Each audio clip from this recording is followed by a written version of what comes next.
Hari ini kita nak bercakap sedikit berkenaan terma nafkah couple. Aku rasa nafkah couple ni merupakan satu terma dan amalan yang paling bangang dalam dunia. Dan aku tak rasa mana-mana orang patut ikut. Basically nafkah couple ni adalah apabila boyfriend dikehendaki membayar nafkah kepada girlfriend semasa mereka couple. Okay? Tak kisahlah nafkah tu boleh dalam bentuk duit ataupun boleh bentuk dalam mungkin sponsor everything yang dia nak dalam kehidupan dia. Okay?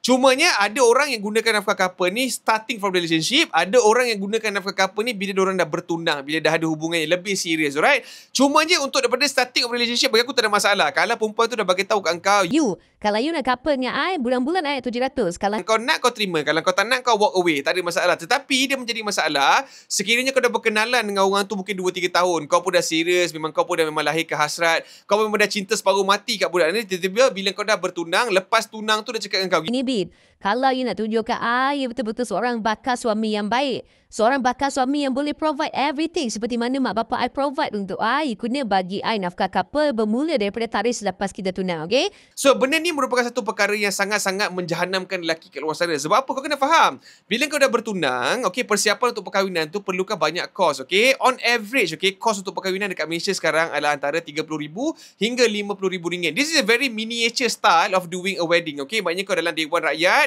dalam dewan-dewan kecil dekat taman-taman, dengan kau punya catering, dengan kau punya pelamin, apa semua, it takes about 30 to 50k. Termasuk dengan hantaran, termasuk dengan hadiah-hadiah, termasuk dengan pakaian dan sebagainya, okay? So, bila dah bertunang, kau pula letakkan syarat kepada boyfriend kau, on top dia kena kumpul duit untuk berkahwin dengan kau, untuk legalize you, dia kena juga bagi bulanan kat kau 200-300 semata-mata untuk tunjuk bahawasanya dia akan menjadi suami yang baik bila korang dah berkahwin. Sedangkan usaha dia kumpulkan duit untuk bagi hantaran kat mak bapak kau, usaha dia kumpul duit untuk sediakan majlis perkahwinan untuk kau dengan dia, ni semua adalah usaha yang bukan senang, babe. Ni semua usaha yang perlukan keringat, yang perlukan tenaga fizikal. Dia kena pergi kerja, dia kena tempuh hujan, kena tempuh panas, duit dia kena berlapar, dia tak boleh nak enjoy sangat, tak boleh nak melipat dengan kawan, tak boleh nak beli diamond di KML. Semua ini dibuat oleh lelaki ni untuk jadikan kau isteri yang sah. Takkanlah benda tu kau tak boleh nampak, takkanlah benda tu kau tak boleh respect, takkanlah benda tu tak cukup lagi untuk membuktikan kepada kau sebagai seorang wanita bahawa bakal suami kau ni merupakan seorang suami yang bagus, bakal suami yang bagus, bakal suami yang sanggup bersusah payah untuk mendapatkan kau.